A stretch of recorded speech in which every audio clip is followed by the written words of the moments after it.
When it comes to making money on YouTube, you might think that you need a lot of subscribers or that it's hard because you don't have the technical know-how to put it all together.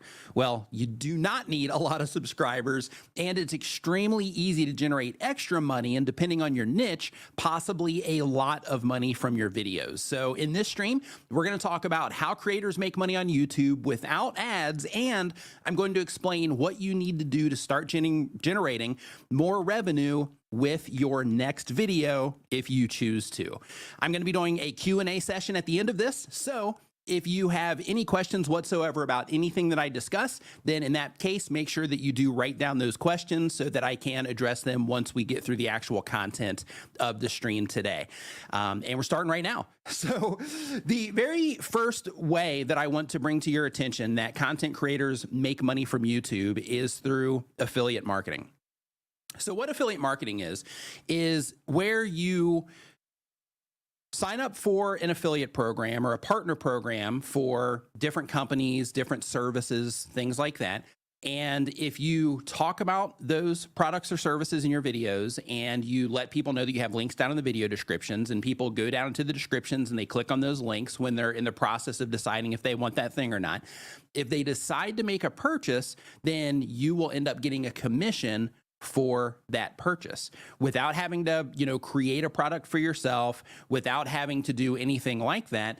Instead, you are going to be doing it and they take care of everything else. It's the easiest, in my opinion. It's the easiest way to make money because all you have to do is the thing that you're already doing as a content creator, which is sending people to or making videos and then spreading awareness about anything that you want to spread awareness about that you would be able to make money from on the other end. So to show you what this looks like, as an example, in terms of how I personally do it, this is one of my videos that I have right here. It's a video about, things that every new YouTuber should know, right? Just talks about, just scammers on YouTube and, things like that. But really important to know, talks about how the system works, so you can set yourself up to win instead of, having to struggle. But basically how affiliate marketing works is if you look down into my video description here, you're going to see that I have TubeBuddy, right? I have this block down here that says tools and services that I recommend. Okay. And keep in mind, you can do this across niches. This isn't just for educational content. You can do this for all types of content. We're going to talk about different, content types and all that stuff as we get going with this. But in my particular case, I have this tools and services that I recommend block that I put in all of my videos, all my live streams. And within that, I have TubeBuddy in here as one of the things that I promote as an affiliate. They're also a sponsor. I'm here on their channel. But I have been promoting TubeBuddy actively for many years, for shortly after I started getting serious about YouTube, I ran into TubeBuddy, found it super helpful for, help me manage my channel and do things around my channel. So I installed it and I was like, wow, this is great. I wonder if they have an affiliate program, found it, and then started actively letting people know about it. I've got StreamYard in here. I've got TubeSpanner in here. I've got Creator Mix in here, which is our free music service. I've got streamer templates. That one's my brother's site. That's not an affiliate link. I've got my affiliate link for Camtasia, for Spreadshop, for Rev. But the whole thing is I put together this block right here that you're looking at, and it's all helpful tools and services for content creators. And the reason that I did that is because content creators watch my videos. My whole entire thing is helping content creators thrive on YouTube. So because of that, I picked the best tools and services, and then I put this block in all of my descriptions. Now, the cool thing about that is that by having that block in my description, if I talk about those things or not, for the people that go down into my video descriptions, they're going to see that. If they're looking for other videos to watch, they're looking for more information about the video, they're looking for more information on me, whatever the thing is, or I just happen to mention something else and say that I have a link to it down in the description, then in that particular case, it brings attention to all of those things, right? And a lot of people think that people don't look at video descriptions, but I have proof that they do look in video descriptions, and that proof comes in the form of lots of affiliate sales.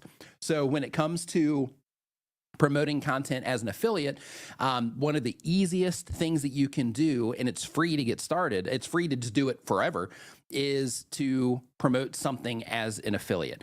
So the thing that I recommend that everybody does, regardless of your content type, and I'm actually going to give some examples here, is the very first one is regardless of your content, like let's say you're a gamer, you should have a block like this down in your video description. If you're a crafter, if you're a DIY person, if you're doing educational content, if you're doing anything that has affiliate programs that you would freely and gladly recommend those products, then in that particular case, putting together a block, like let's say, for example, you're a gamer. If you're a gamer, then that block where you would be recommending things, just like I do right here, mine is tools and services that I recommend. But if you're a gamer, yours could be something like, my favorite controller, or my favorite, my must-have equipment for gamers. Like if you're a PC person, then in that case, you could talk about your graphics card. You could talk about whatever fancy mouse that you have. You can talk about anything like that you use for your gaming. Same exact thing if you have a PlayStation, if you have like a special controller, like for mine, for example, I have the regular PlayStation controllers, and then I got the upgrade where you can like adjust the sensitivity of the triggers and stuff like that. But if I was a gamer, I would put a link to that down there, and I would always talk about in my videos how much I love that controller, because I do, and I would let people know like, hey, you got to check this thing out. Check it out for yourself. I got a link down in the description if you want to see it. And by doing that, what you are doing is you're giving yourself the opportunity to make more money from your videos. And again, it doesn't cost you anything. Right? It doesn't cost you a dime. So when it comes to affiliate marketing, some very specific tips for this is it's important to make sure that you are only promoting things as an affiliate that you actually stand behind, right? Like products or services that you actually know are good. Because if you give people a recommendation and they take that recommendation and then they're not happy, they're not going to take your recommendations anymore. So if you can recommend good stuff, then the next time that you recommend something, people are going to go, well, the last 5 things that he recommended are good. So I'm going to at least check this one out. Right. So they're going to give it a little bit more, credibility, so to speak. Go ahead and block that person there. There we go. So when it comes to affiliate marketing, another thing is that, in my particular case, I'm fortunate because, I'm in the YouTube space, a lot of content creators, we need tools, right? So because of that, I'm fortunate that I'm in an industry where we have a lot of tools. However, a lot of industries have tools, but if you don't have very specific tools where you can lead people into software and things like that, then in that particular case, Amazon also has an associates program where you can sign up there, and you can also do the same exact thing where you will sign up for an Amazon associate or a Walmart, affiliate, or Home Pro if you're a Home Depot, if you do woodworking or something like that, or, home repairs or anything like that. But you sign up for one of those affiliate programs, and when you do, then it gives you the option to take a link for any product that you want. And then all you have to do is build at that block list in your description of the things that you recommend. So a couple ways that you can do this. One is you can do it like I do, where I say tools and services I recommend. The other way that you can do it is you can always have the same block. So like, let's say, for example, you are somebody that does videos where you do stuff around the house. Then in that particular case, if you have a list of things that are like, hey, these are the things that like everybody should have if they're like working on stuff around the house, then put together that list, and those are always going to be down in your video description, and those things can always drive you revenue. But if you do talk about something specific in your video, then in that particular case, that's where you'd be like, hey, I've got this thing down in my video description. For example, if I was talking about this mouse and I was talking about how great it was, I'd be like, hey, I got a link to this, down in the description if you want to, check it out. Or if I made a dedicated video about this mouse, which is another thing that I want to talk about when it comes to the affiliate side before we move into all the other ways of monetization. So when it comes to the affiliate marketing, one thing that is important is the content type that you're putting out, or the format. So for example, I have a video on my channel where I'm promoting something as an affiliate in a list, and I also did like another casual mention, and then I made a dedicated video about it. So in that particular video where I shared that information, one of the things that I showed in the comparison was, one, how much, already I had made on the affiliate side compared to the ad revenue side on all of the videos combined. And I also showed the difference between just mentioning it in a list video and having it kind of towards the end compared to making a dedicated video for it. So the reason that if you are going to add affiliate marketing to what it is that you're doing, the reason that you would want to consider making a dedicated video for a particular product or list videos, because those are also really good. The reason that you'd want to do that is because you would be literally making the video that would hop in the middle of somebody's buying decision. So for example, if I was making videos about, things around your house, then in that particular case, let's say I was doing DIY, DIY stuff. Well, in that particular case, I could make a list video that said like, hey, these are, all of the must-have items for new homeowners, right? So that would be the list video where I would put all those things in there. And that would be great because then people could go through there, they could pick the things that, they're interested in and go click on those. But then I could level that up by making one video for each of those things that I listed, or just something completely different. But it's a dedicated video. And here's the difference. When you make a list video, one of the awesome things about that is that it gives people a lot of different choices of things that they might be able to get. When you make a dedicated, but let me go back. But with that though, they might not necessarily be in that moment where they're like, hey, I'm actually considering buying this, right? So because of that, list videos are valuable for just bringing attention to things right there and catching people, and kind of impulse buying in that particular case because you brought it to their attention. But then you have the dedicated video side. Now, with the dedicated video side, what's really awesome here is that you get to make a piece of content for the sake of driving affiliate sales. And we're going to talk about all the other ways to make money too. But this one, because we're just getting started here, we're like 11 minutes in. I just want to make sure, you fully have a handle on this one. But when it comes to the dedicated video, the difference is you make a video that's designed to catch people before they make the purchase. So that's why you see so many review videos on YouTube where people are reviewing products, because one thing that is really common for people, I can't remember the stat off the top of my head, but it's pretty high. The amount of people that will watch review videos while they're out. Like if you're at the mall or you're at some place and you're like, oh, wow, I haven't seen that before. You'll hop on your phone and you'll watch a video about it and look for reviews about it.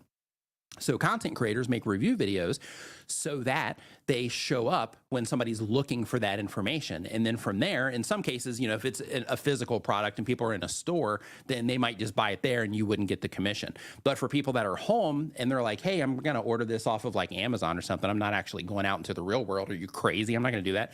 For those people, then what you do is you hop in the middle of that buying decision by that review video, because they're watching different review videos. For example, I just bought, a guitar, and with that guitar, I watched a bunch of review videos on it so I could just hear the ins and outs of if it was a good purchase or not. So with that, if I was in the States, I would have ordered it off of Amazon probably. And in that particular case, one of those videos that I watched, they would have got a commission off of that purchase. But instead I had to go to the mall, and get it here. But that's the difference though, between making like a list video and a review video, and then also just having the block of your recommendation. So for example, we have Home Rapid Repair in the house right now here in the stream. So in their particular case, they make content that helps people, do things around the house. So that's a great scenario to add a block of recommended or, must-have things for, must-have items for DIYers, right? And then with that, for the people that went down into the video descriptions, they would see that. And then some of those items they would click on and open, and they would go to Amazon or wherever those items happen to be. Now, some options like Amazon, for example, they have cool stuff. So if you sign up for the affiliate program over at Amazon, one of the cool things there is they have it to where if you send somebody there, it doesn't matter what they buy. If they buy it within 24 hours, then you get a commission for it, which is pretty awesome. Whereas some of the other ones like, Home Pro or Home Depot and Lowe's and places like that, with them, they need to buy the actual product itself. But still, you get that money by simply putting that block of text down in your description. And then when you're making content, you just spread awareness about it. So one of the things that you do in terms of spreading awareness, and I do this in my live stream sometimes, is I'll literally say, by the way, I got a bunch of helpful tools and resources for you down in the description. So make sure that you check those out if you're looking for anything. And by doing that, I'm just letting people know that I have those links down there. So you have the passive way of doing it, which is just putting them down there, never saying anything about it. And then, some people will go down there and they'll see those links and then they'll click on them, to see what it is that's behind those links.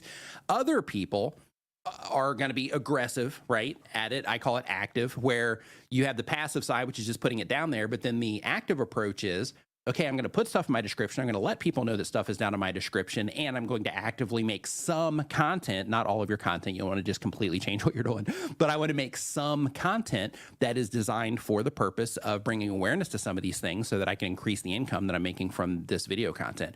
Because we all know how expensive it can be to make videos if you are paying for tools, and if you end up getting cameras, and if you have a computer that you're doing it on, or even if you're doing it on your phone, eventually you're gonna have to upgrade your phone, and it's not gonna be cheap. So because of that, being able to make more money from your content is really important.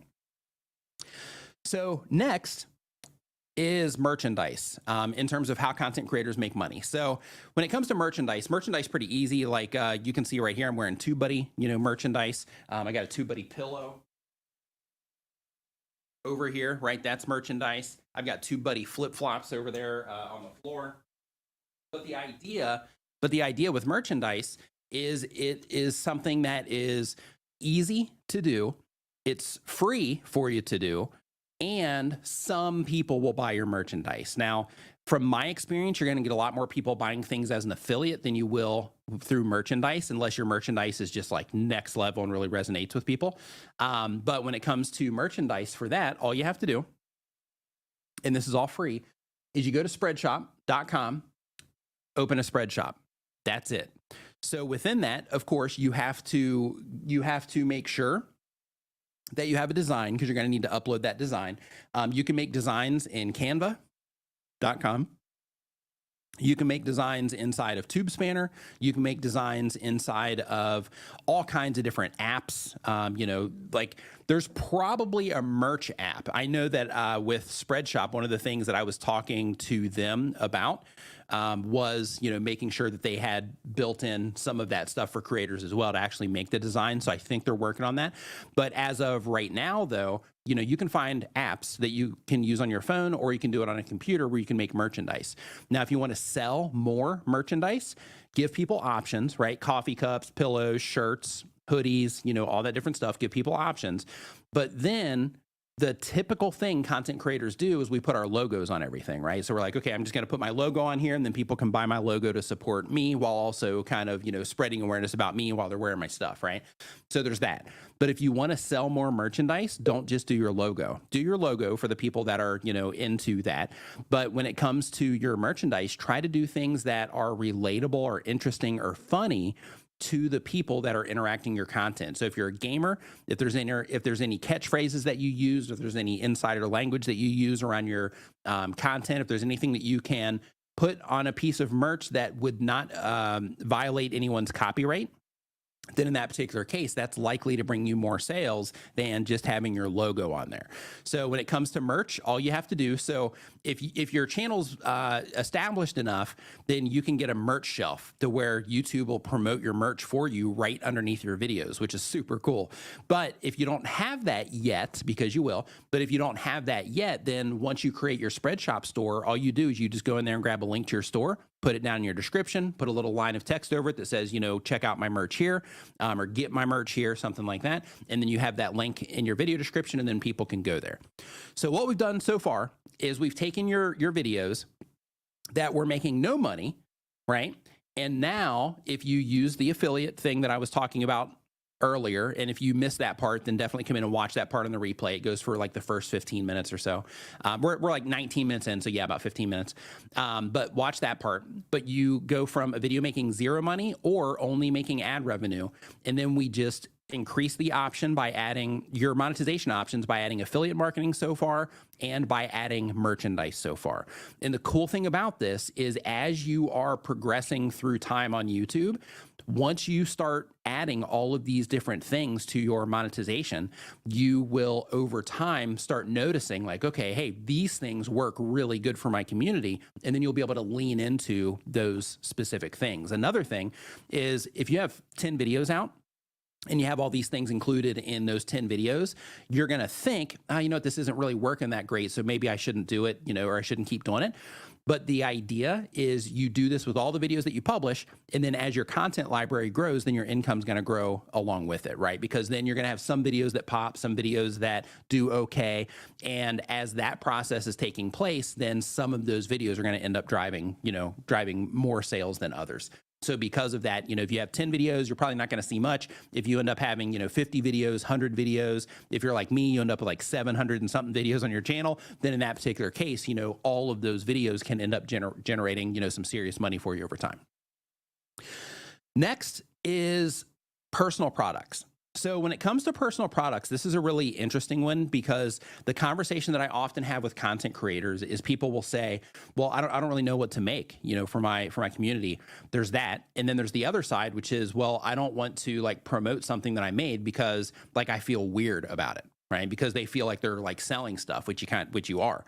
So when it comes to personal products, it's important that if you make something that you are confident in what it is that you make, right? So you want to make sure that you are making something that is of actual value for your community. Those things can be PDF downloads. So like if you're a travel channel, you can make itineraries. I have a friend of mine, he was making, I don't know what he's making now with it, but he was making about $8,000 a month just by putting passive links in his video description of itineraries for different places that he was traveling to, and people would buy those that were into his content because they were going to those places. But itineraries, planners, I have a PDF that is where you can like click in it and all that stuff. It loads into an iPad. And that particular thing is another thing that I offer for sale off of my, content. If you make anything related to like 3D printing, something like that, you can sell plans for that.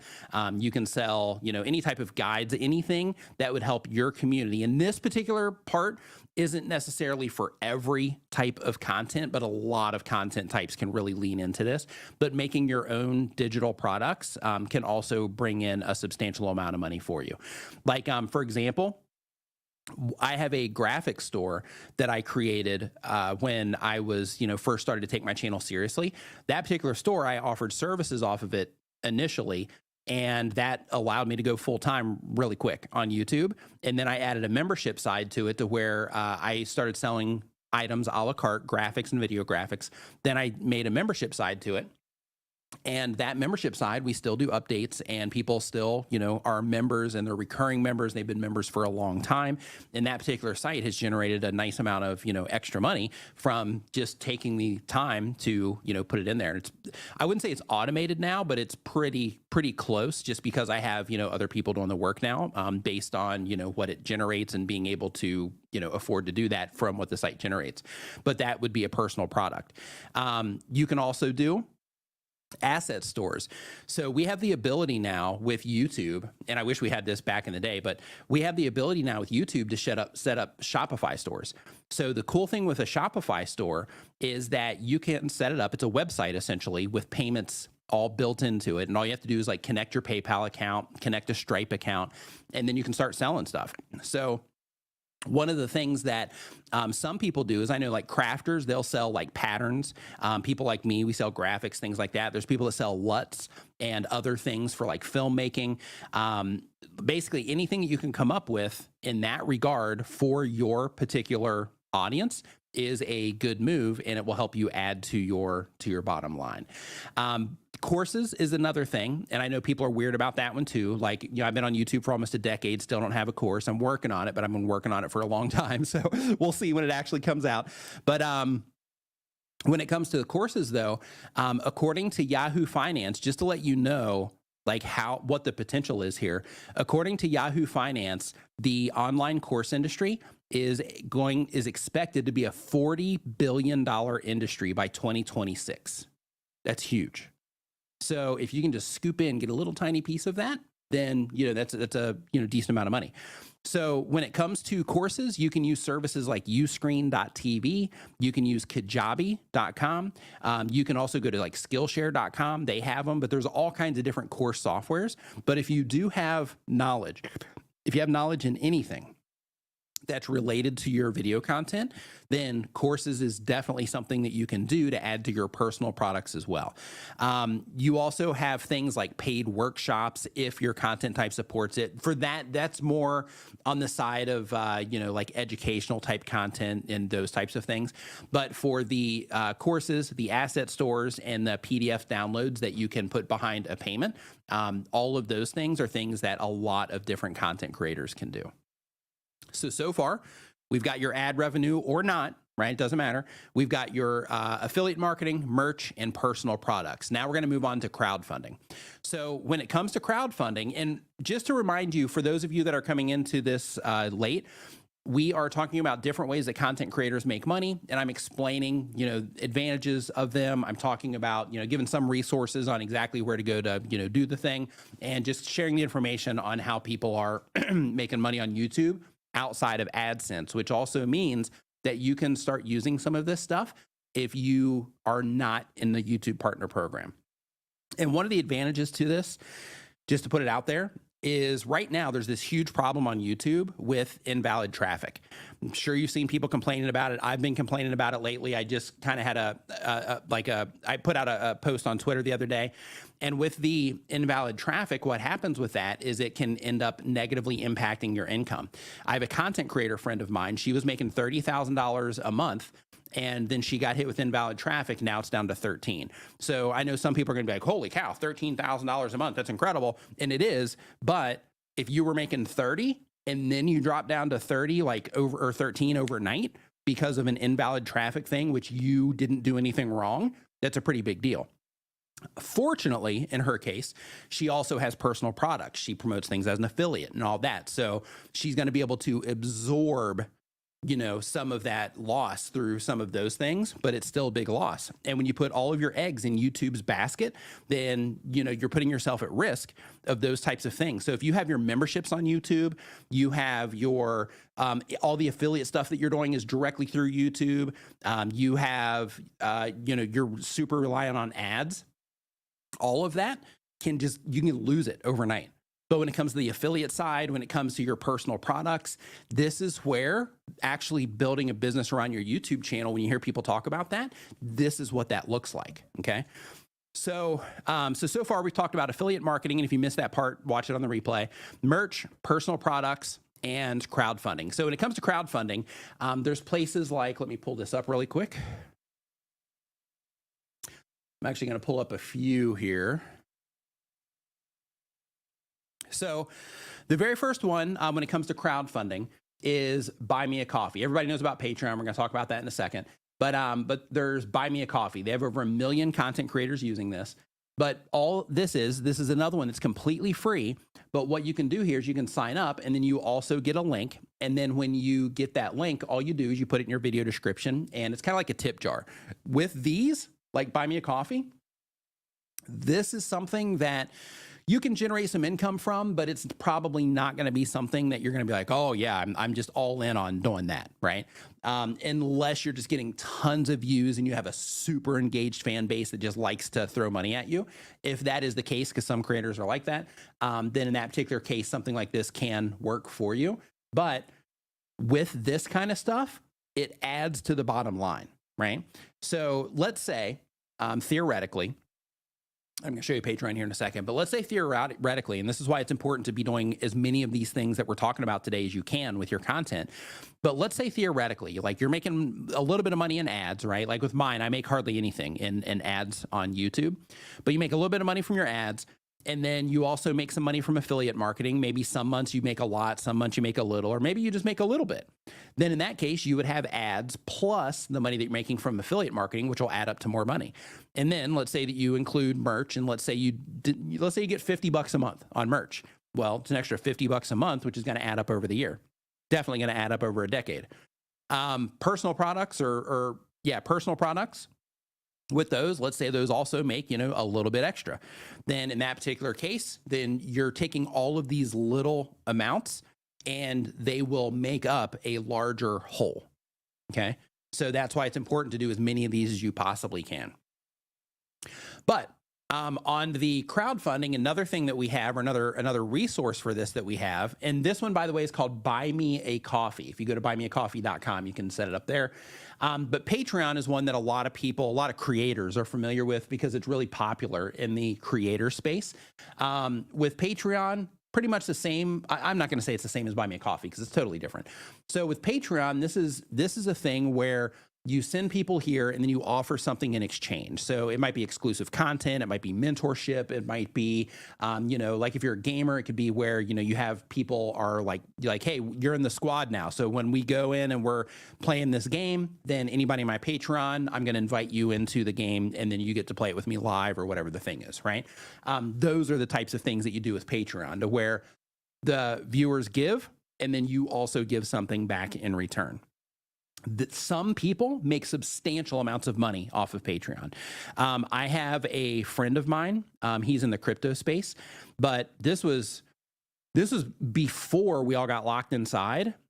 It was before that, and he was already making $50,000 a month off of Patreon, and then he just blew up after everybody went inside. So I can't even imagine. I haven't talked to him in a few years, but I can't even imagine what he's making now off of this, just because of everybody came in and kind of got involved with what he was doing. But in terms of the amount of money that you can generate here, it can be substantial if you have something that is of value that you can give to the people that sign up to support you over on Patreon. If you just have it as hey, just come here and support me, and there's not really anything in return, some people will do that, and some people can do okay. A lot of podcasters will use it for that. But if you really want to get the most out of Patreon, then you have to make sure that you do have something of value that you can offer, so that you can fully take advantage of that and give a lot to the people that are also giving to you. Next, sponsorships. So when it comes to sponsorships, they're fantastic.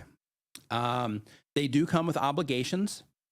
There are legal things because you sign contracts and that kind of stuff.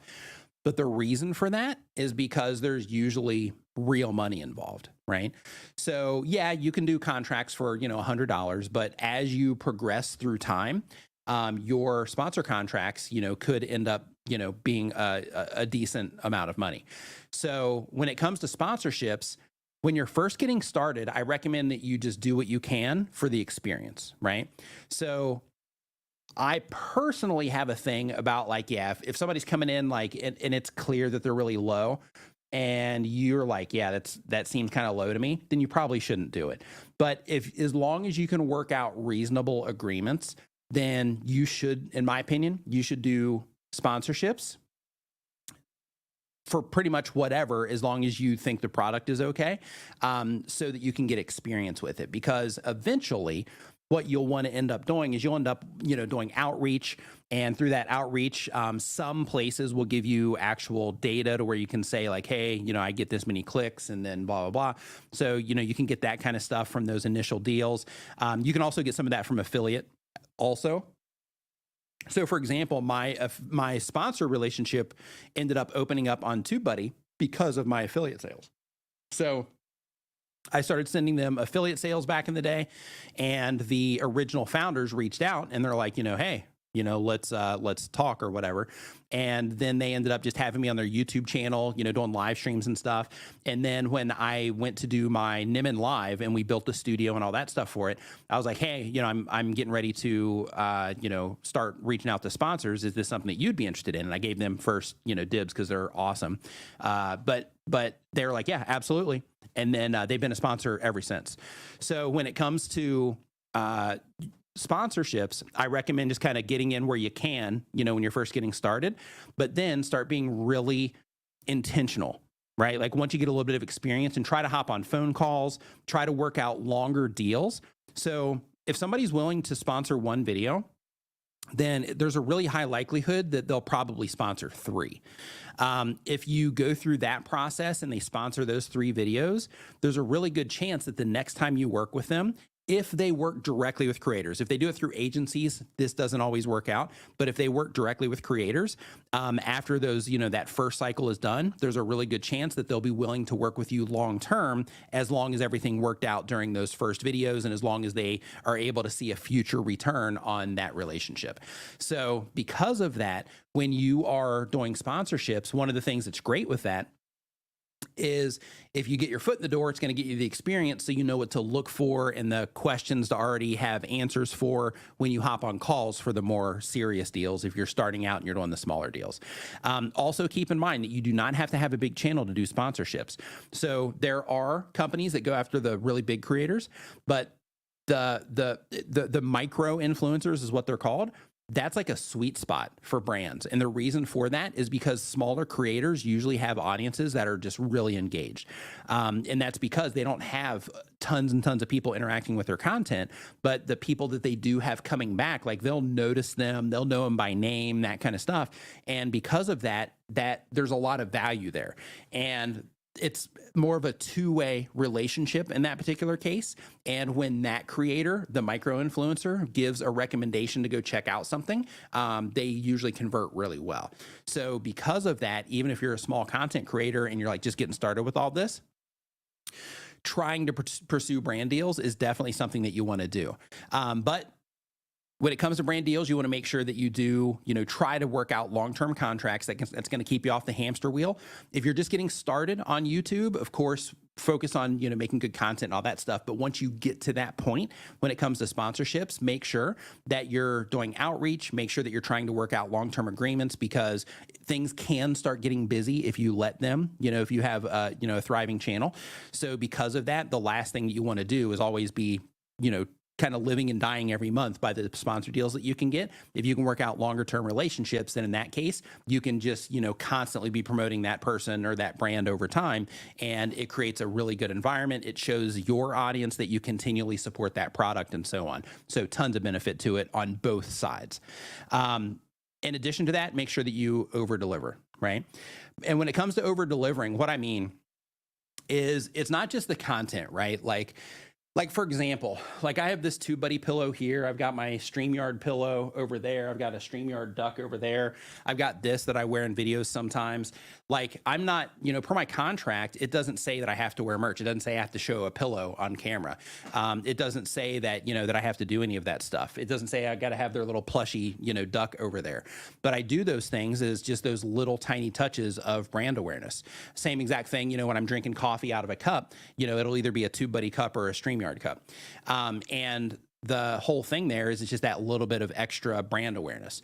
But in addition to that, I also go to battle for the companies that I work with on the internet. So if I'm on Reddit and somebody's like, hey, is anybody using this? And I'm like, oh yeah, this is why you want to use it, blah, blah. If somebody's trashing it because they had, an experience because they were using it improperly or something, then in that particular case, I'll be like, okay, well, how were you using it? What were you doing? I haven't had that problem and blah, blah. And then, I go to battle for them. So those little details are what I mean by, going the extra mile. But the next thing is newsletters. So when it comes to newsletters, one of the things when it comes to newsletters is that people have free newsletters and people have paid newsletters. So depending on what you're doing, this is another one that's kind of content dependent, but we're talking about, all the ways that you can make money here. So when it comes to newsletters, one of the things with a newsletter is if you do send people to an email, right? You have something that you come up with and then you give it in exchange. Either it's a newsletter to keep people up to date, or you have something that you can give in exchange for people's email addresses that kind of gets them to be in your newsletter. Then in that particular case, in addition to being able to be in contact with those people more through the email outside of publishing videos, you're using your video content to bring attention to it. And then you're using that to, continue to engage with the people that are on your list. But you can also use that to bring attention to new uploads, which then will bring more traffic onto YouTube when you publish your videos if you choose to use it that way. You can put affiliate offers in there for some of the emails that you send out. You can spread awareness about personal products when you launch them, if that's something that you end up doing. When you get new sponsors, you also have that email list as well, where you can do a broadcast, let people know that you know, like, hey, I just signed, with this particular company, and this is what they do, and this is why you should use them, and why I signed with them, and blah, blah, blah. And you can do that kind of thing as well. So an email list can be extremely valuable just by itself. But when you do newsletters, then that just keeps you at top of mind for the people that are interacting with your content that did sign up for that newsletter. So if you do a free one, then that's where you'd want to have the opt-in, and that's where you'd want to, bring attention to affiliate stuff and things like that. But for the people that do paid emails, what they do is they set it up to where, they're usually industry related, to where it'll be like, hey, if you're in this industry, we have this email that we put out. Like if I was doing travel content, for example, I would try to partner with somebody that had there's a lot of people out there that will do things where they find like cheap airplane tickets and stuff like that. If I had a travel channel, I would try to partner with somebody that had something like that. And I would basically, my role would be bringing attention to that particular email list. And then that person would take over in terms of broadcasting out, flights and that kind of stuff. And then I'd have that, behind a paywall. It might be cheap, I'm not sure exactly how much, but I would probably do something like that if I was doing travel content. As one of the ways to monetize, but you can do stuff like that. For that, you can use services like MailChimp, and I'm just going to pull this up real quick. You can use services like MailChimp right here. You can have a free trial here. I can't remember exactly how many emails they give you for free, but it's a decent amount, which is fine, especially if you're new. You also have Aweber. Oops. That was close. So here we've got Aweber, which is another, really good one as well. They also have a free trial that you can do. And we have, oh, nope. Anyway, we've got Active Campaign also. And with Active Campaign, same thing with them. They have, a free trial where you can go in there and, figure it all out. So when it comes to the email address or the emails, all you got to do is sign up for those services, and then you can set up automations with those if you want to do that. Or you can make it to where it's like, hey, every Thursday, I'm just going to sit down in front of my computer and I'm going to write some emails out. Or you can just sit there and load them up in advance and schedule them to go out. You can do it however it is that you want, but it just makes it very possible to continually be in contact with people that are interacting with your videos if you choose to do it. You also have services. Services is another thing that content creators are kind of shy about. But if you have a skill that applies to your YouTube channel, you should offer consulting for it. And the reason for that is because your viewers already know you and trust you, right? When you make these services available, people are like, oh yeah, I've been watching their videos. Yeah, I'm totally on board. I need help with this. So I'm going to reach out to them. Okay. And you also don't need fancy equipment to do consulting. All you need is knowledge that you can share in a structured and organized way. That's it. And with that, once you have that knowledge, then you just need, in terms of tech, you just need the ability to be able to hop on Zoom calls. That's it. So if you do have something that you offer, like for example, Canva Classroom's in here. One thing that she could offer, in her particular case, if she wanted to, she could offer like, a phone call. Like, hey, if you want me to train you on Camtasia, if you don't want to watch any more videos and you don't want to waste your time doing all of that, sign up for my consulting. Let me know what it is that you need around Camtasia, what you're trying to accomplish. And I'm going to show you step by step how to do it. I'm going to show you how the interface works. I'm going to let you know some of the problems that people have in there. And I'm going to shortcut your learning curve on being able to use Canva to do your stuff. And as part of that, another thing that she could do on the services side is actually make stuff for people. So in that particular case, she could make stuff and just let people, hire her to make stuff for them, which is also fun. Oh, did I say Camtasia? Sorry about that. I meant Canva. And then, of course, you have user-generated content also. Now, with this particular one, this isn't necessarily from your YouTube channel, but, since you're a video creator, I wanted to spread awareness about this as well. And we're going to get into the Q&A here in a second. So if you have a question, go ahead and drop it in the chat right now and put a Q in front of it so I know it's for me. But when it comes to user-generated content, what this is is since you already know how to make videos, like if you have decent production quality with your videos, there's so many companies out there that are not on social media and they want to be on social media, but they think it's too expensive because they look at it like we got to hire a person, we got to pay that person health insurance, we got to pay taxes on that person, we got to do all this, that, and the other thing. But if you approach them as a subcontractor, we're going to handle all that stuff on your end, and you put together some really good examples of what you can do for them in terms of the production of the video that you can put together, companies will hire you to make videos. There's entire like real companies that are just doing outreach to companies, and they have people that know how to make videos on staff, and they basically just work with the companies, figure out the things they want to promote or the content that they're trying to do, whatever, and they make content for these companies for a nice, handsome amount of money per video. So because of that, and because you have the skill set, if you are somebody that is wanting to go all in on making videos, that's a great path for you, while you're using all the other things that we were talking about, and you're adding all of those things to your monetization strategy so that you can blow up your income while you're in the process of blowing up your YouTube channel over time. So with that, if you do have any questions, make sure that you go ahead and drop them into the chat right now. Make sure you put a Q in front of it, and I'm going to answer them in the order that they are received, of course, here. And if you don't have any questions, that's cool too. But if you do have any questions about any of the things that we were talking about, go ahead and drop it in there. To Buddy in the house, what's going on? Hope that you are doing great, Stanley. Okay, so Sarah Down says, and there wasn't a Q here, but I'm going to go ahead and do it anyway. Says, thing is, it's not that internal. It made their newsletter for independent designers. How do I leverage that? This company is awesome without disrespecting that request. Okay, I missed the first part. Oh, okay, I see it. Okay, there's a company I work with and love. They let something slip to me that I think is very positive, but asked me not to share it. It's internal information. Okay.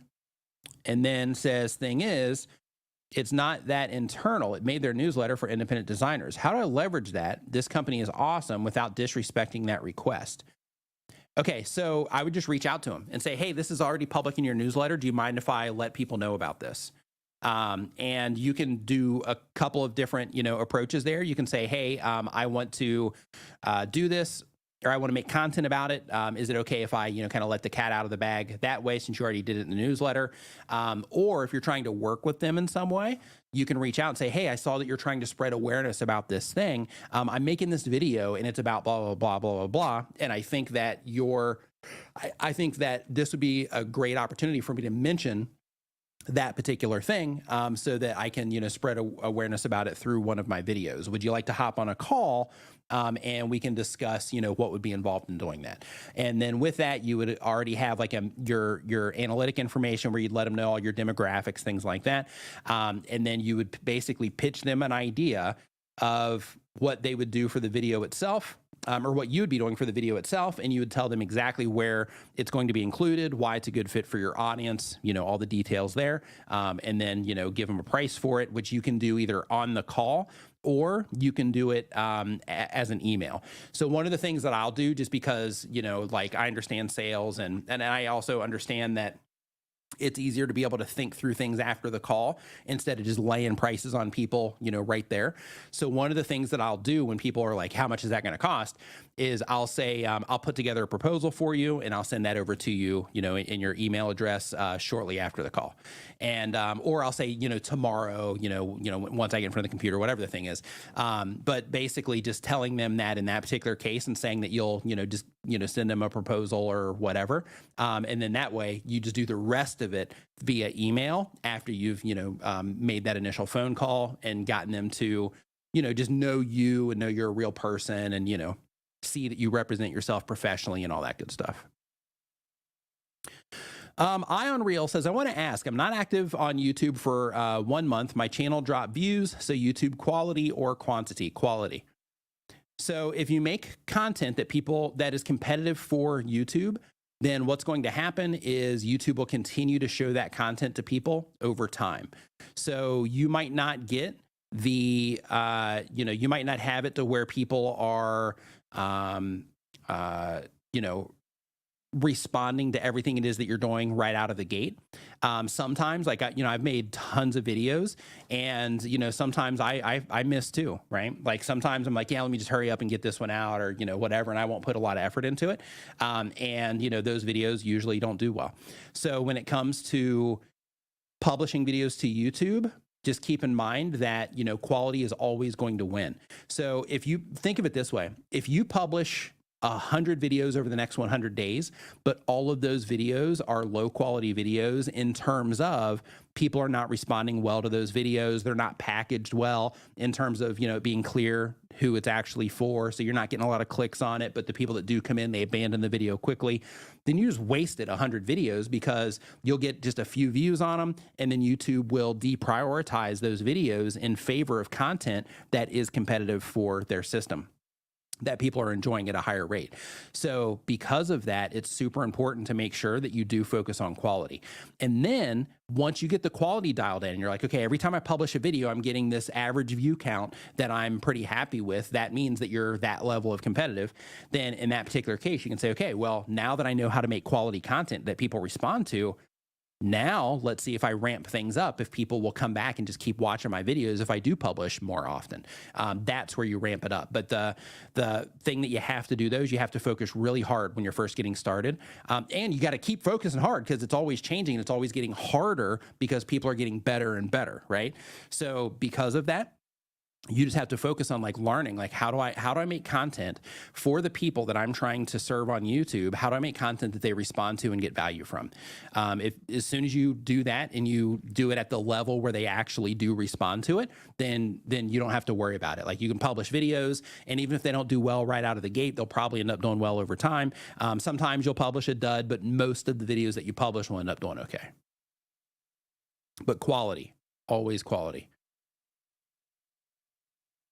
So what you'd want to do is you'd want to find any, like you can start in your local area.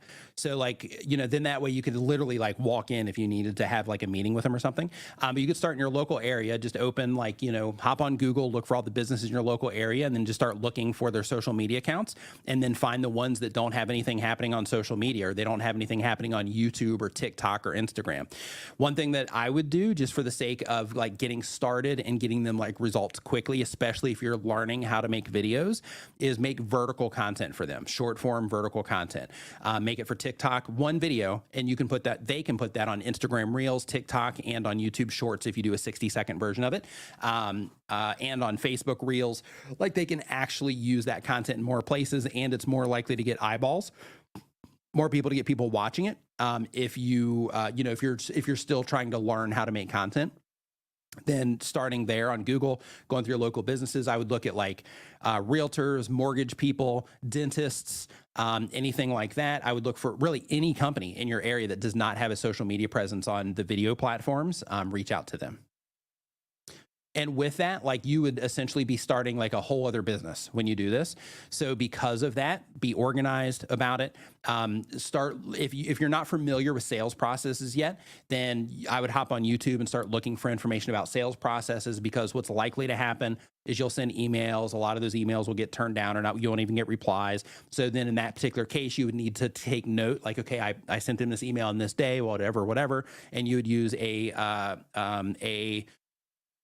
customer relationship manager.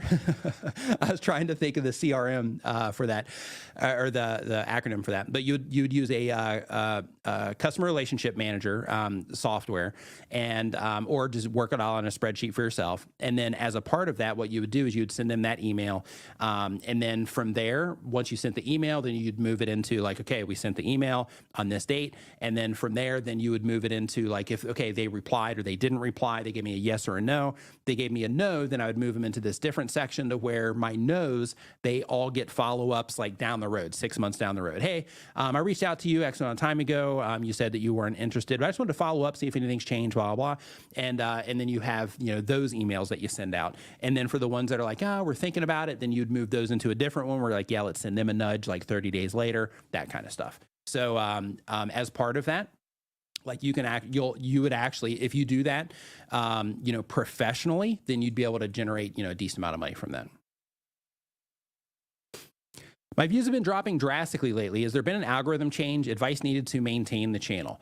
So I see that your channel name is called AI Girls. So when it comes to YouTube right now, they are like, if it's just all AI, like you're just pumping content out, then that's probably YouTube, deprioritizing your content because you are just flooding the platform with it, because that's happening a lot right now. It could also be that they have deemed the content, which is also happening with a lot of AI content right now, that they've deemed the content to just not be of value. That happens a lot too. So like, let's say for example, if it's AI girls and they're just like dancing or something, then in that particular case, yeah, they're probably putting the brakes on. Let's see here.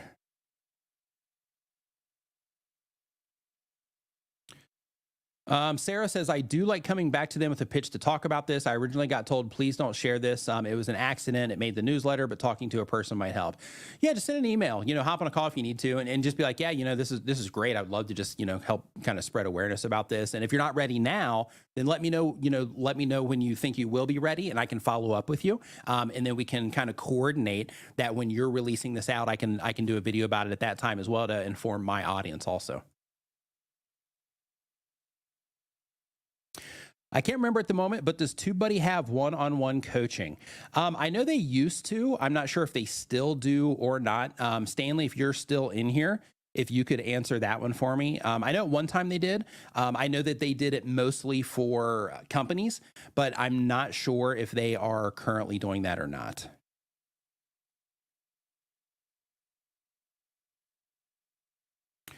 Let's see here. Viral Wakas, doing great. Thank you. Just looking for any questions here so I can. Brian G. Johnson, what's going on, man? Nice to see you here in the chat. Brian, you're like everywhere now, man. I love this. I love seeing Brian everywhere. This is great. So engaged. Love it. Woo. Get me excited, Brian. Get me pumped up. Does YouTube have an RSS feed if you publish your podcast to YouTube? If it does, I haven't been able to find it. It may just be it may just be being oblivious. I'm not sure. So I haven't looked for that yet around mine, because I have mine that I do too, but we individually publish everything to the platform. So we like download it, and then we publish it to, we have a Captivate FM that we use, and then that distributes it everywhere. So I'm not 100% sure if they have where you can grab it to ingest into other platforms or not. So I don't know the answer to that yet, but since you asked, I am going to take a note here.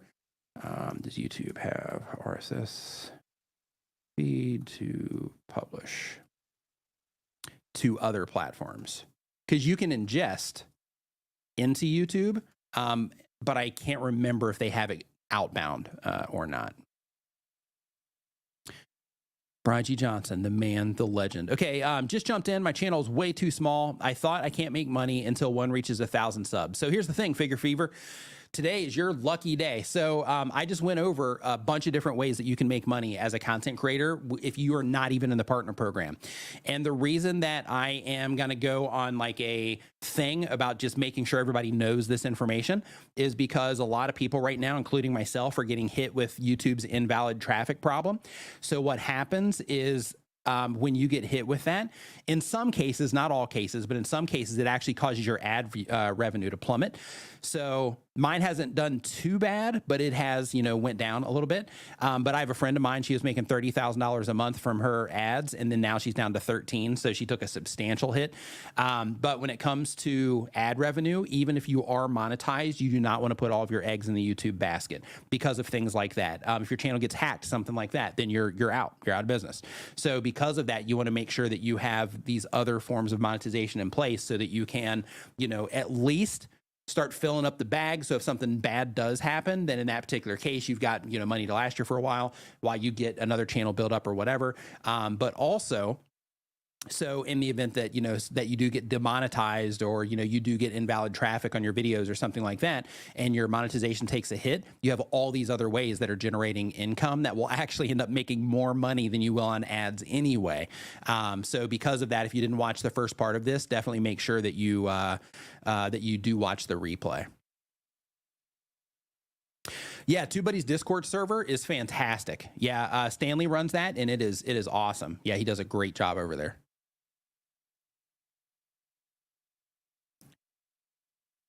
No, no, I was just saying that because you said like AI girl, so I was just saying that. Like I didn't mean anything by it. But the whole thing is just, YouTube is being sensitive right now to bulk content and AI generated stuff. So because of that, it could be, I'm just saying that could be the issue.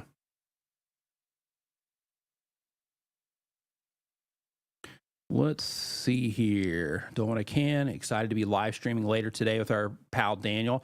Yes, you guys are streaming like 3 a.m. local time. So I'm not sure what channel this is on, but I think it's on Daniel's channel. But Brian G. Johnson and Daniel Battal are doing a stream at 3 a.m. local time, which would be about 4 p.m. Eastern, I think. Yeah. That would be, they're doing a SEO training. So, which is great because that's right in alignment with TubeBuddy also. But they're doing an SEO training, teaching content creators how to get their videos to show up in search. So make sure you click on Brian G's channel name and maybe hit his community tab. He probably has it there in terms of a direct link to it. Per AI content, is YouTube frowning upon all AI content or just certain things? If it is 100% AI generated and low value, then you are, like, how can I say this? I wouldn't count on that for the near future. I don't know how it's going to work out long term, but if the entire thing is AI generated, I wouldn't count on that as being like a sustainable option when it comes to being a YouTube content creator, as things stand right now. That might change as more and more people start, using AI in their content. But there's a big difference between using AI in your content as just like an additive versus just having full blown, like I could have built an automation to make this, right? Like there's websites, for example, called like InVideo. So like those, on that particular service, they have a thing where you just put in a text prompt and it'll just build out a video. So it's that kind of stuff that you gotta be a little bit mindful of. And some people are doing it and they're making like money. They're getting into the partner program. They're doing it. But like, for example, at Vid Summit, there are some guys there. They had an entire network of AI channels. They're making like $300,000 a month. And then YouTube came in like, no, and just, pretty much decimated their entire business there.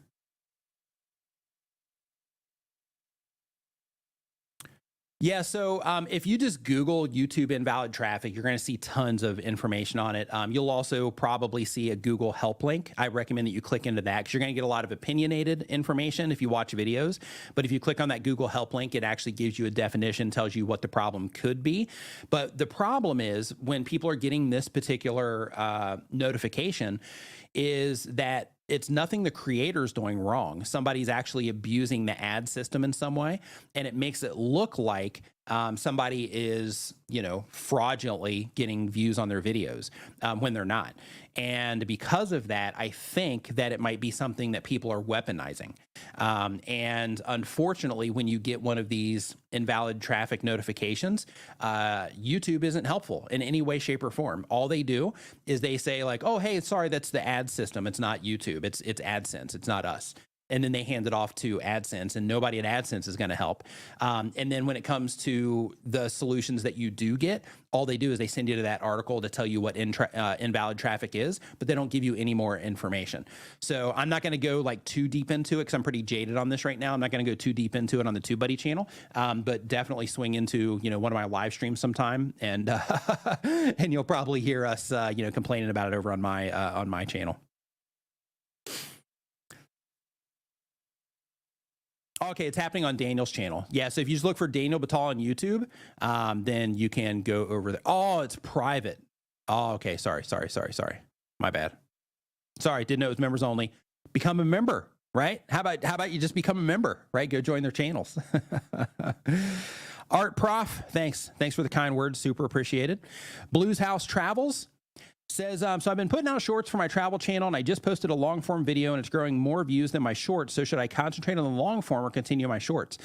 So this is a great question. And the reason it's a great question is because when it comes to these types of decisions, it's really important to make sure that you get really in tune with what you're trying to accomplish on your YouTube channel. And the reason that that's important is because you might be publishing shorts, but shorts might not necessarily help you get your goal. It might make you look good from the outside, but it might not necessarily help you with your goal. You might publish long form content, but long form content, the particular content that you're publishing might not help you achieve your goal, or it might. So figure out, like, what is it that I'm uploading these videos for? Like, what is it I'm actually trying to do? And there's the default answer for a lot of creators is that, well, I'm trying to grow my YouTube channel. That's cool. But I would have like a better goal behind, or other than just trying to grow the YouTube channel. Because if you're just trying to grow the YouTube channel, the only thing that you're focused on is views and subscribers. And if you're only focused on views and subscribers, then in that particular case, you're going to publish shorts and you're going to see like, hey, I'm getting these views on here. And it's going to be like, all right, so I'm doing the thing. But then if you're like, okay, well, I'm publishing videos trying to grow the channel so that I can get monetized, or I can get into the partner program, or so I can start making money off of ads. Well, unless you're getting just crushed with views in YouTube shorts, you're not going to make much money from YouTube shorts. So because of that, if your goal is to get monetized, get into the partner program, then make long form content. You can do it with shorts too, because they have different requirements, if you're just doing it with shorts. But if you are wanting to have just a long, sustainable channel where people are coming in, they're getting to know you, that kind of stuff, then I would definitely have long form content as part of the strategy. But you can still do shorts, as well. But I would definitely have long form as part of your strategy. And one way to think about this is the last time that you watch shorts, as you're sitting there and you're flipping through, how many of those people do you remember? Like if I asked you to name 3 of the people that you watch their shorts, in terms of, just like new shorts that were being presented to you, you probably couldn't.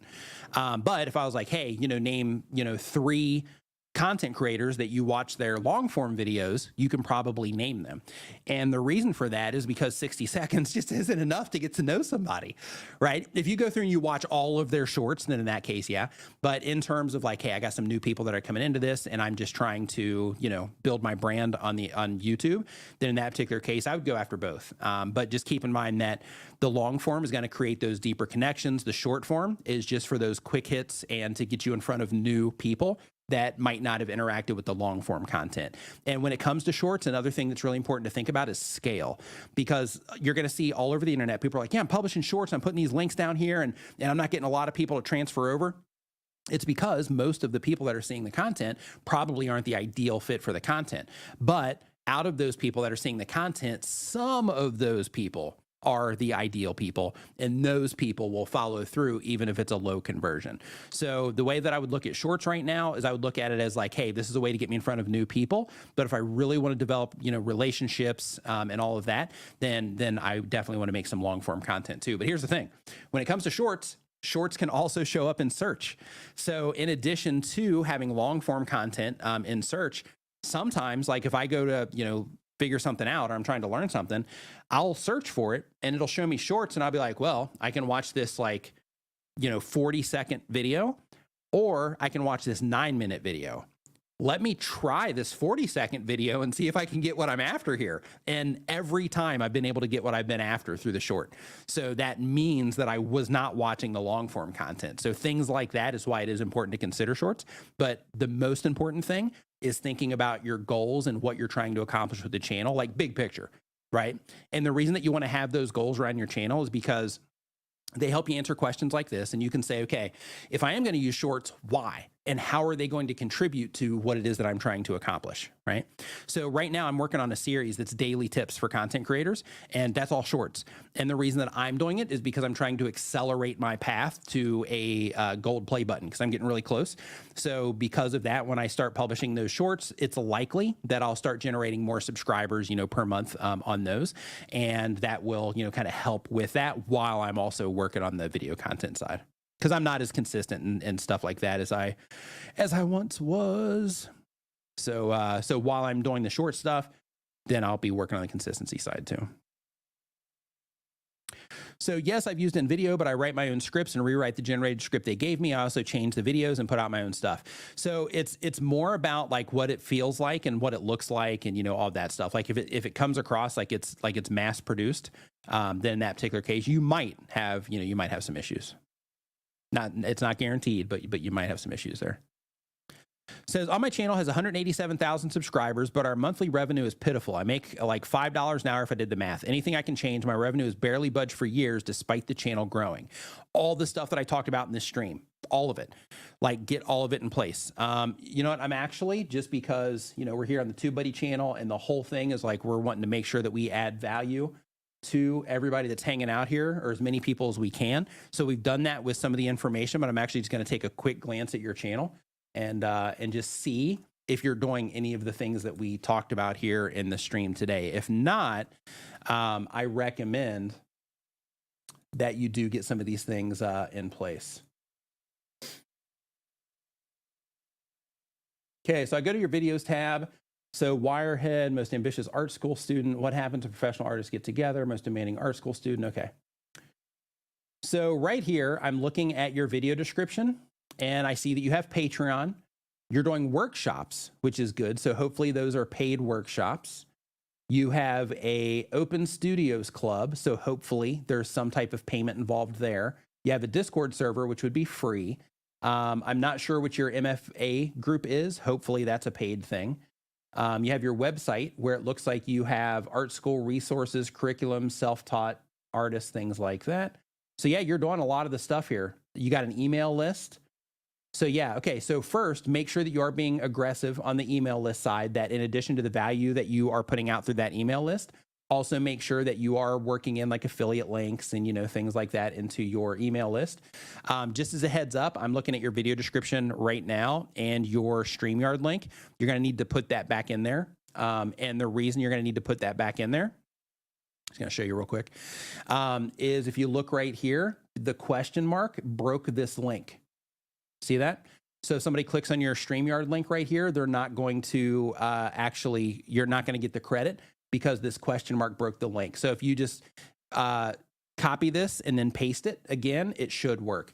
If it doesn't, then what I recommend that you do is like what I do, which is I have my website, and you've already got a website, so you can do this. In your website, if it's a WordPress website, if not, then you can figure out, the plugin to use for the service that you're using. But basically build or add an affiliate plugin. And with that affiliate plugin, basically have your domain name and then / whatever the product is. And the whole idea with that is you get to control the links. So then that way you can ensure things like this doesn't happen in terms of like YouTube breaking your links. And that will also give you tracking, so you know how often those links are getting clicked to make sure that everything aligns up with the reporting that you see on the sites that you're promoting. And in addition to that, if something changes, because this happens every now and then, but it's a headache when it does. If something changes, and let's say one of the things that you promote as an affiliate, they're like, hey, we just changed our links. So we're using this new service, and now we got to change our links, so everybody has to update. Instead of having to go in and update every single link in your video description, which you can do using TubeBuddy's bulk update tool, by the way. They do have that feature to make it easy to do. But if you go into your website admin and you're like, okay, here's the affiliate link for this, now I just changed the link there, then it just makes everything easier. And you change it once, and then it ripples it across everything because it all just comes directly through your domain anyway. So definitely get that sorted. Yeah, you also got affiliate links down here. You're not allowed to redirect these Amazon links though. So you have to keep these raw. But for the, you're doing all of the stuff. So one thing that you might want to consider if you're not doing it yet, actually, let me look at an elephant in the room thing here. Okay, so another thing too. There are a lot of videos. Is when you are publishing, you're doing okay. You got 1.7 thousand, 1.8 thousand, 723, 1.7. So you're getting over, almost 2,000 views, per video on a lot of these. So you should be able to generate income from here for sure. But one thing that's super important to think about when you are selling stuff from your videos is the intent of the potential buyer. So like, let's say, for example, somebody's coming to your channel and they're wanting to watch a video on the absent-minded art professor that you had in art school. I'm going to guess that that's like a comedy skit or something like that. The people that are clicking on that video are not primed to be able to purchase something. They're there for the comedy. So because of that, that particular video probably isn't going to convert well for you. So one thing that I would start doing, and it looks like you're actually, yeah, you're already doing it here too. One thing that I would start doing more of, because this one was 4 months ago, is you have this one here. It says, improve your comics with these inking tools and art supplies. It's got 1.7 thousand views on it. I would do more of those types of things, like, 10, like the best, drawing pencils, the best paintbrushes, the best paint, things like that. And then make those dedicated affiliate videos that you target for YouTube search, so that when people are looking for those particular things, your videos end up coming up in YouTube search. And, oh, sorry, let me go back to this. There we go. Like this one here. So that when people are looking for those things, then you pop up in YouTube search as one of the solutions, and then they come into your video, they hear your information on it, and they're like, okay, this seems pretty good. Let me give it a shot. So yeah, I would do more of that, and more of the content that's intentional in terms of, okay, we're making this video. We're going to add it as like an additional video or whatever, because, you have the stuff that you're already doing, but, we're making this video with the purpose of getting it to rank in YouTube search and having people, make purchases from this particular video.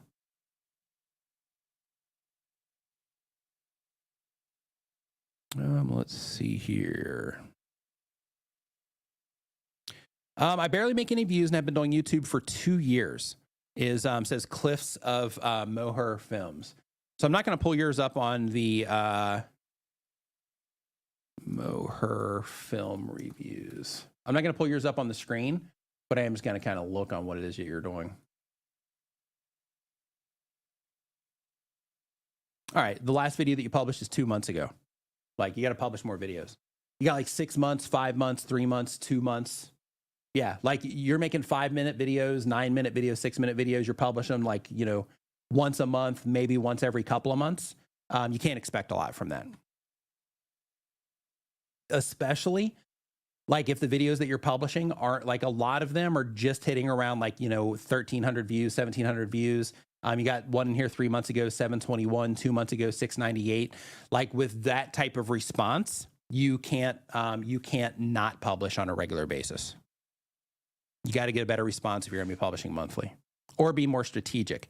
For example, if you're making videos, which with what you're doing, it's not really appropriate, but if you did want to publish less, making videos that you're targeting for search would be the win.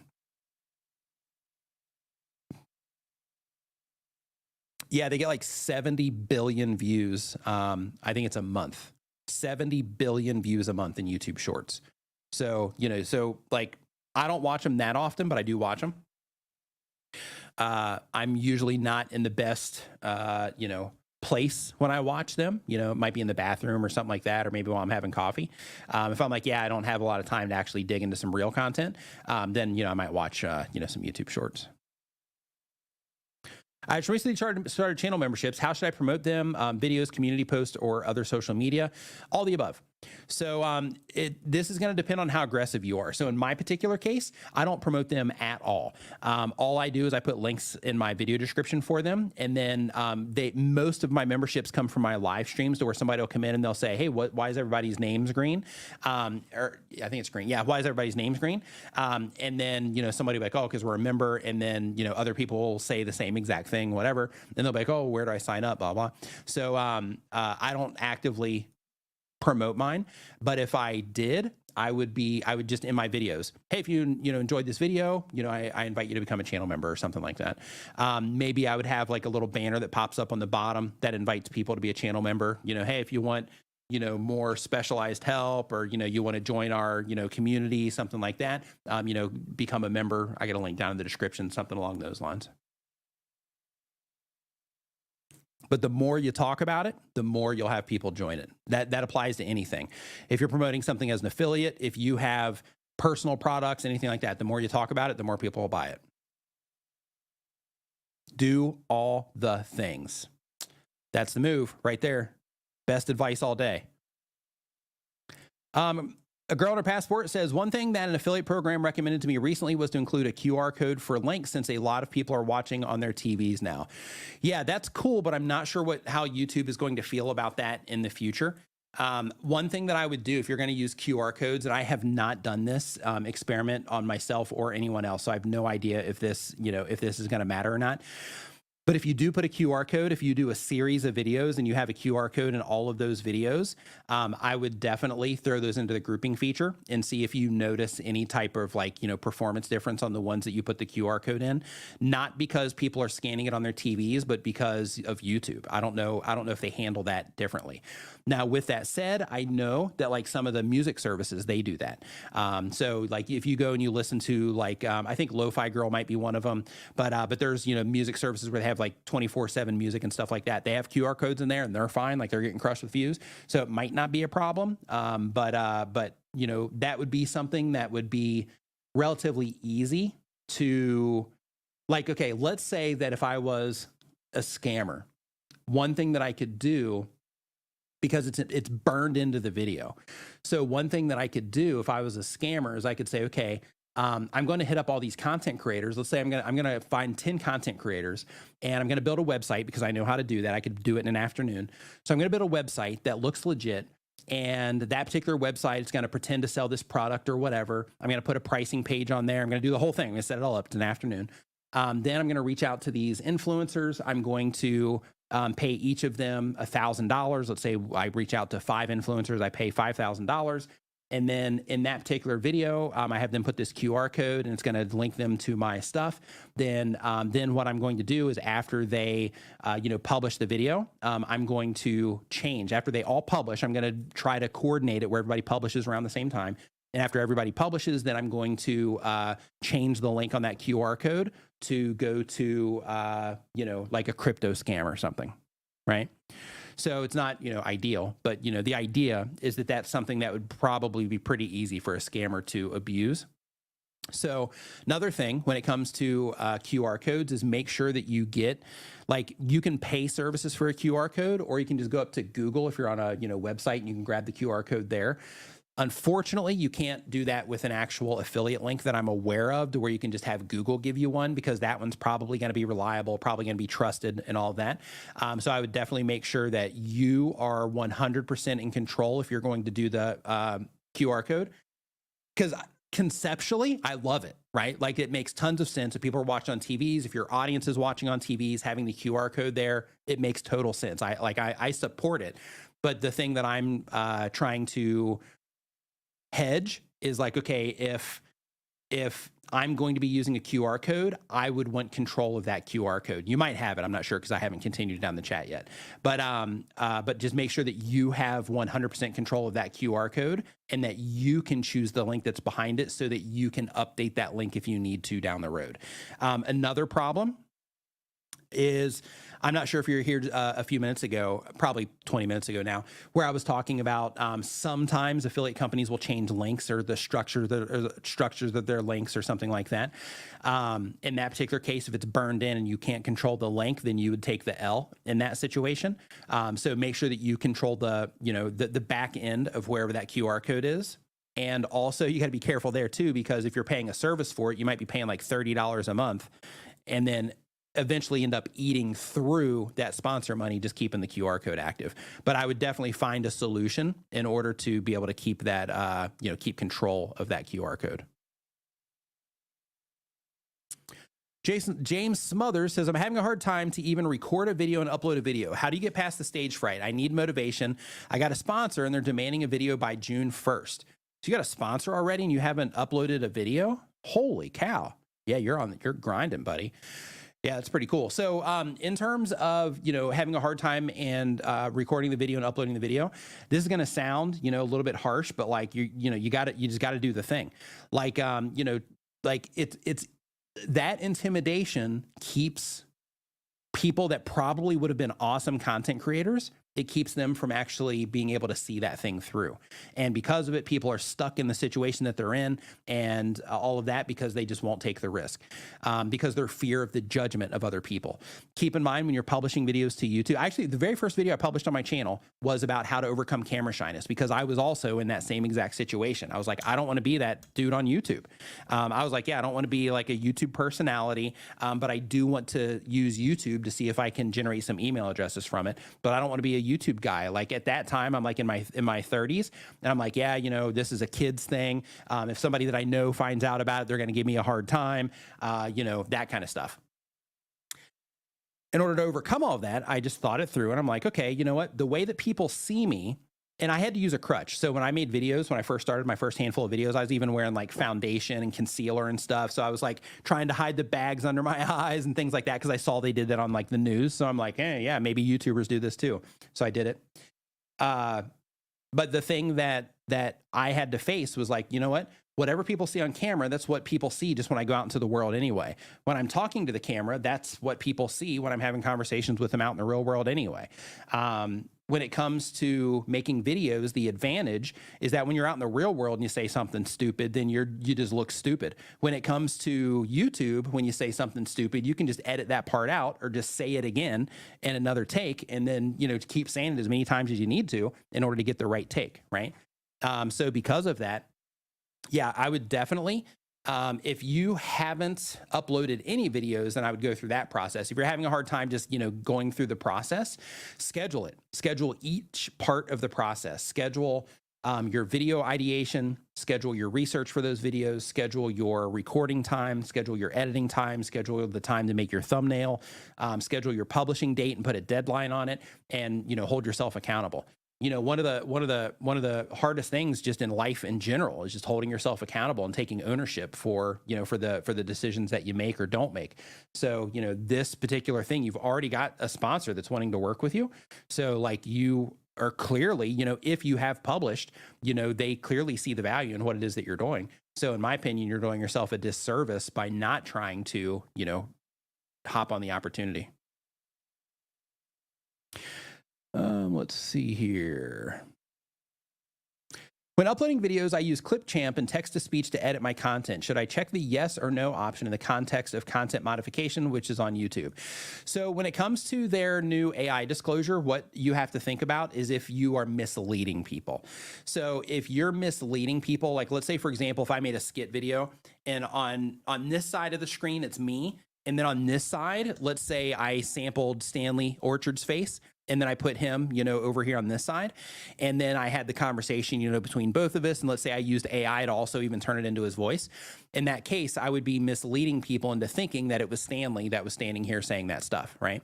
So because of that, it would require the AI disclosure. Same exact thing if like if you are making content and let's say you use Photoshop generative fill to make it look like something happened that didn't happen, like some type of disaster, you know, something like that, then in that particular case, you know, you would need to disclose at that point in time. So if you're just using it as part of your workflow, not a big deal. But if you're using it in the video content and it's something that could mislead people, then that's where you have to do the disclosure. That's interesting. Just had my headphones fall off. Let's see here. So I'm just going to scroll. I made 15 shorts back to back and got a bunch of views. Then the next 15 videos got no views. Was I shadow banned?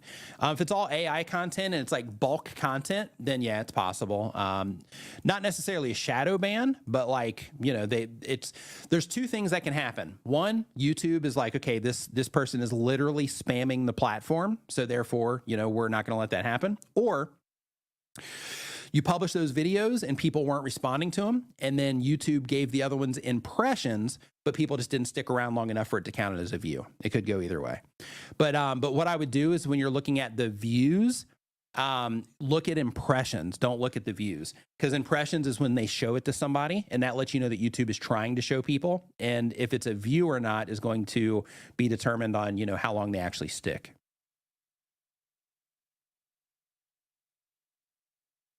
Let's see here.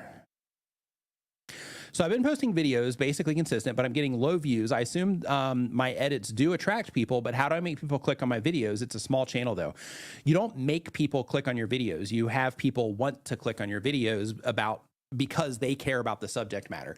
So one thing that you see all the time when it comes to YouTube is that people will say things like, well, you know, I want to be the niche, right?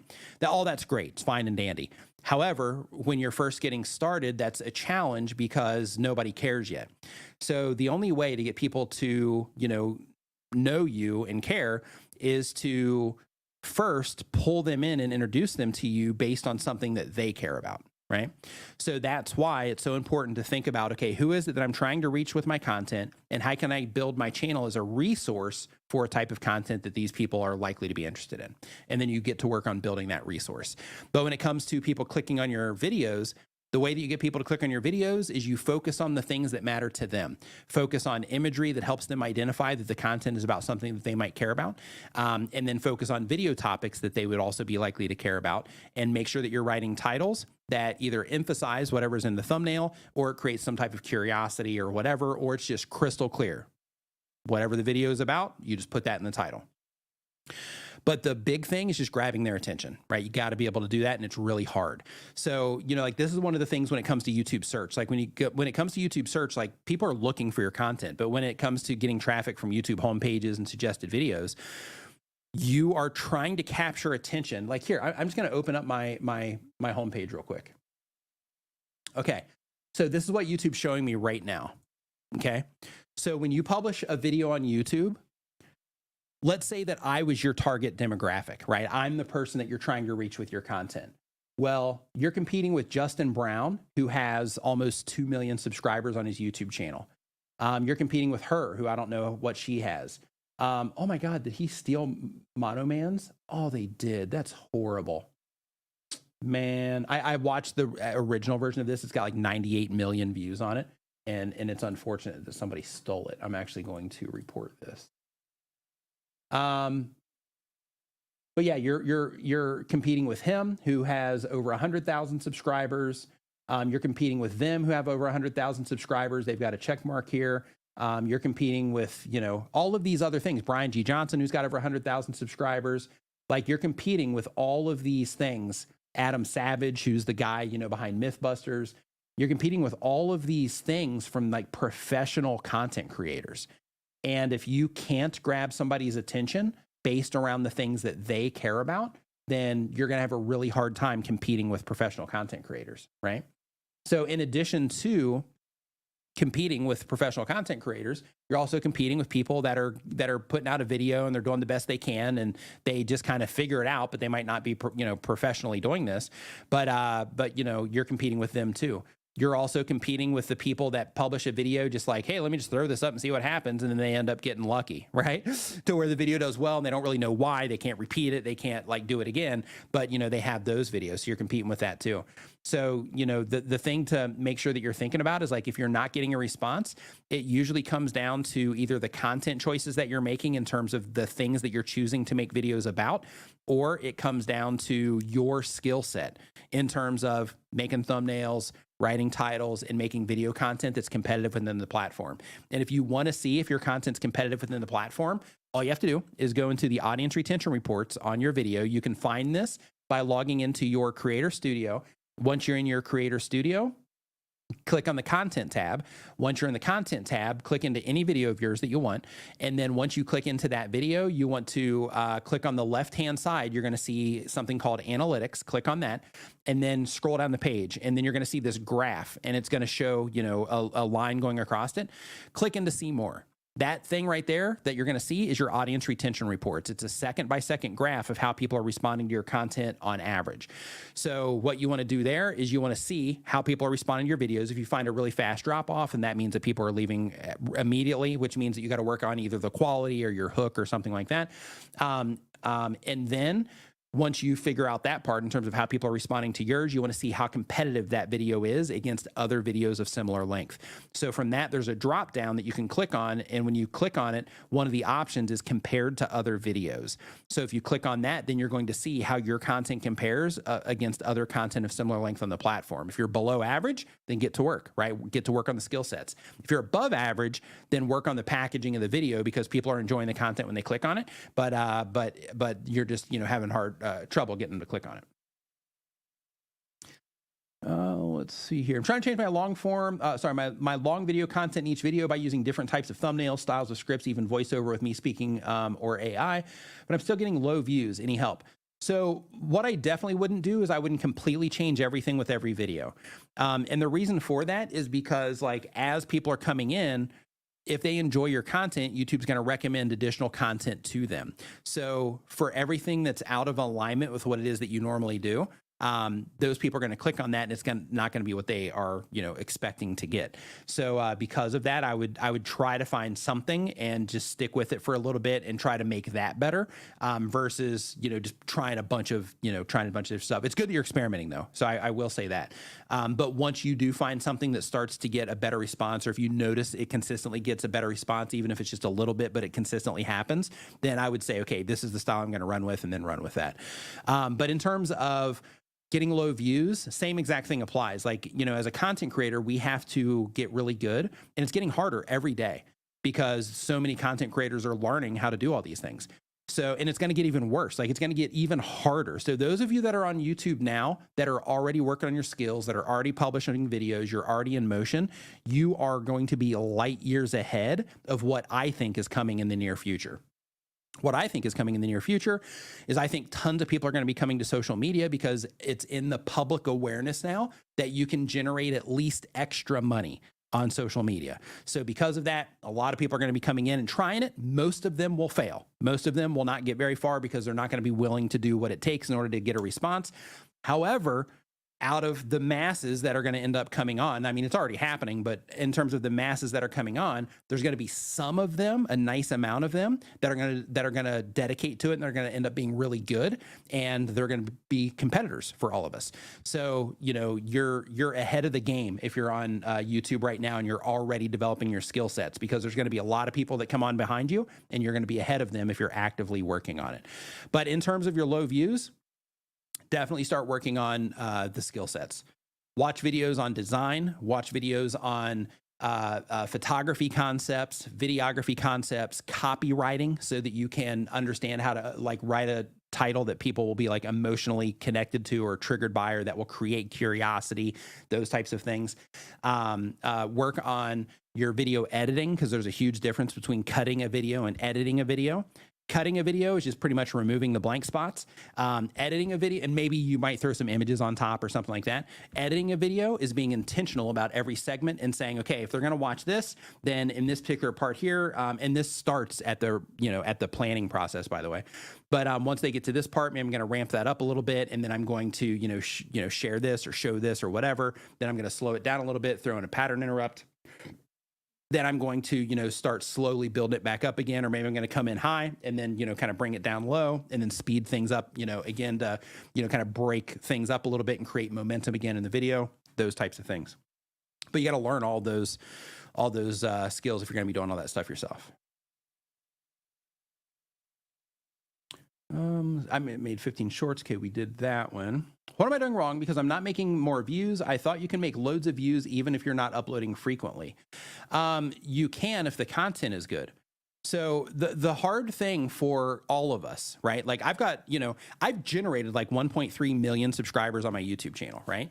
And unfortunately, 400K have left, but that's a lot of people. Right, I've got over 50 something million video views on my channel. I've also got videos here on the TubeBuddy channel with lots of views, StreamYard channel with lots of views, Uscreen channel with lots of views. I'm going to be putting some up on the Opus Clip channel. Those are going to end up getting a lot of views. TubeSpanner with lots of views.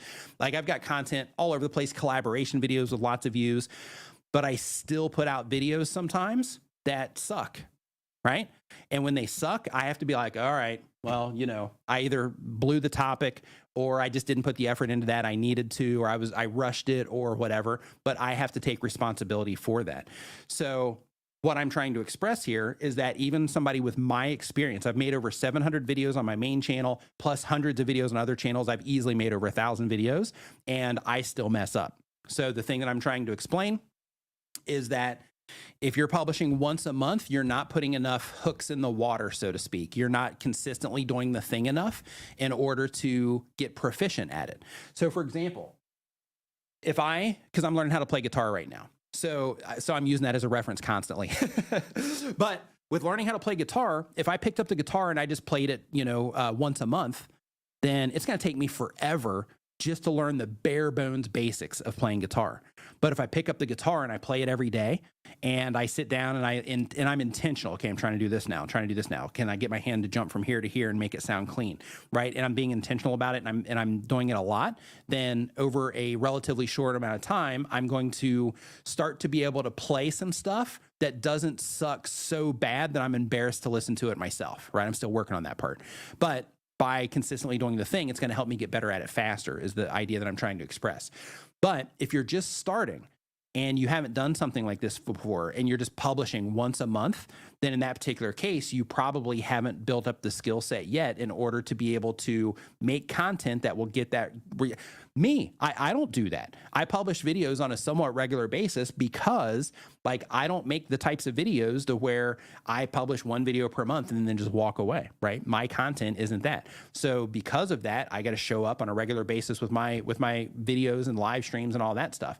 So if you don't have the skills to do that, you know, to make content that's at a level that you can publish it and that one video will carry the weight for all the views for that month, then in that particular case, you need to do it more so that you can practice. So that's what it's about. Once you practice and you get your videos to that point, then absolutely you can publish once a month. But right now you're not getting that result. So since you're not getting that result, then you have to practice more. It sucks, right? We all have to kind of eat that thing, right? But it's just kind of how it works. Let's see here. Us plus Dad in the house. What's going on? Hope that you are doing great. All right. So hey, Dan Currier in the house too. What's going on, my dude? Hope you are doing great. Nice to see you in here, man. I hope everything's going fantastic for you, Dan. Hope you're doing awesome, dude. Let's see here. So I've been on here for like an hour and 40 minutes. I'm only supposed to be on here for an hour. So I just wanted to get through as many questions as I possibly could. So if you are interested in making more money from your YouTube channel, even if you don't get, tons of views on your videos, and even if you're not in the YouTube partner program yet, make sure that you start this stream from the beginning, and watch like the first 30 minutes of it. You can listen to it in the background, whatever, but you'll get, tons of value out of it. So please do that if you, want to make more money from what it is that you're already doing and already publishing up to YouTube. And my name is Nick. I've got a link to me down in the video description if you want to know more about me and the content that I put out. And if you are not a TubeBuddy user, make sure that you check out TubeBuddy. They have over 90 different tools that will help you in a bunch of different ways with your YouTube channel. You can try it for free at tubebuddy.com. And have a great rest of your week. Have an amazing weekend. And I will see you the last Wednesday of next month here on the TubeBuddy channel as well. So stay safe out there. Have a great weekend, and I will see you next time.